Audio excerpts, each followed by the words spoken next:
নমস্কার বন্ধুরা, পপু কিচেনে আপনাদের স্বাগত। আশা করি আপনারা সবাই ভালো আছেন। আবার আমি চলে এলাম একটা রান্না নিয়ে। তো আজকে আমি বানাবো চিংড়ি মাছের একটা রেসিপি। তার জন্য এখানে আমি চিংড়ি মাছ নুন হলুদ মাখিয়ে নিয়েছি। আর এখানে আমি নিচ্ছি একটা মিক্সিং বোল। আর এর মধ্যে আমি দিয়ে দিচ্ছি ধনেপাতা কুচি, তার সঙ্গে দিয়ে দিলাম আমি কয়েক কোয়া রসুন আর 3-4টে কাঁচা লঙ্কা, দিয়ে দিলাম 1 চামচ সাদা সর্ষে।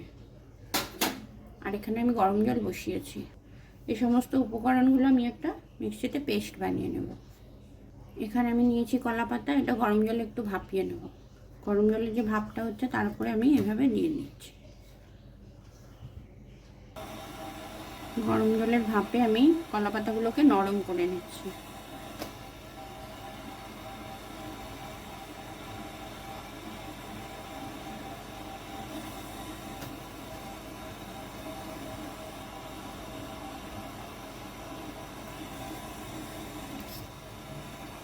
কলা পাতাগুলো নরম হয়ে গেছে।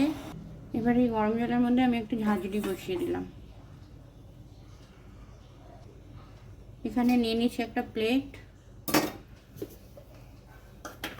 ধনেপাতা, রসুন, কাঁচা লঙ্কা আর সর্ষেটা পেস্ট আমি প্লেটের মধ্যে নিয়ে নিলাম।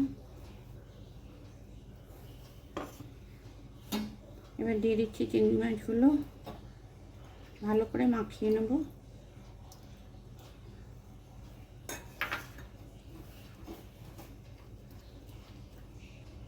এবার দিয়ে দিচ্ছি পরিমাণ মতো লবণ, আর দিয়ে দিচ্ছি এখানে গন্ধরাজ লেবু কেটে নিয়েছি আমি, গন্ধরাজ লেবু রস।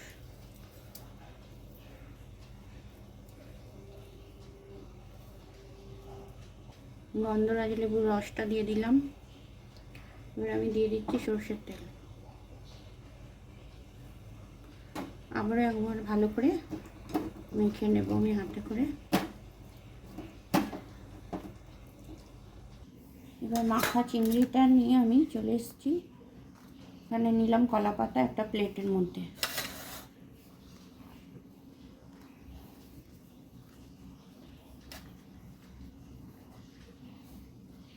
দিয়ে দিলাম চিংড়ি।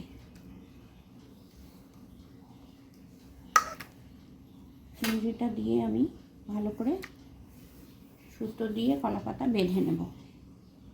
দিয়ে দিচ্ছি উপর থেকে অল্প একটু সর্ষের তেল, দিয়ে দিলাম একটা কাঁচা লঙ্কা। এবার আমি পাতাটা ভালো করে ফোল্ড করে নেব। এখানে নিয়েছি আমি সুতো আমি কেটে নিচ্ছি।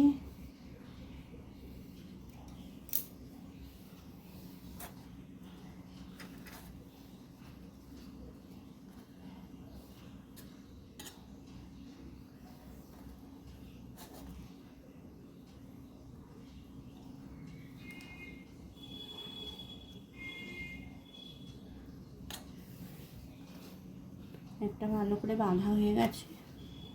আর একটা পাতা নিয়ে আমি এইভাবে বেঁধে নেব।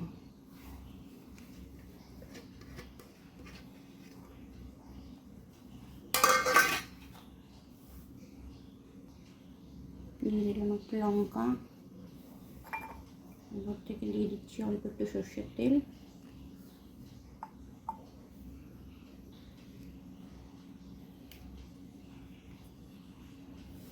আর একটা পাতা আমি এইভাবে বেঁধে নিলাম। এবার চলে যাব গ্যাসের কাছে। কলা পাতায় বাঁধা চিংড়ি মাছগুলো আমি নিয়ে চলে এলাম। এবার ঝাঁঝরির মধ্যে এগুলো বসিয়ে দেব।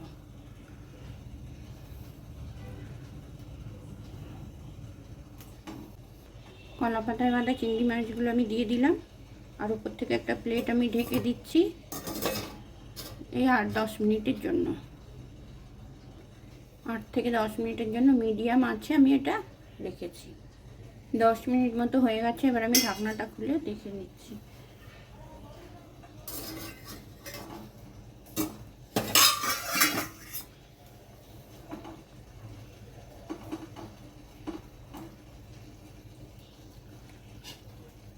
তো প্লেটের মধ্যে তুলে নিচ্ছি। একটা প্লেটে তুলে নিয়েছি, গ্যাসটা এবার আমি অফ করে দিচ্ছি। এবার একটা সুতো কেটে আমি দেখব। একটা সুতো আমি কেটে নিয়েছি, দেখে নিচ্ছি কেমন।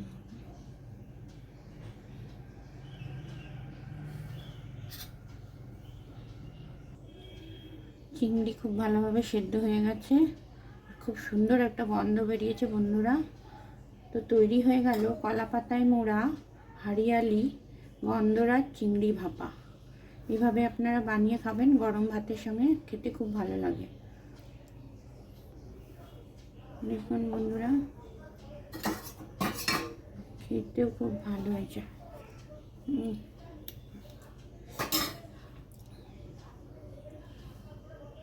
তো আজকের মতো টাটা।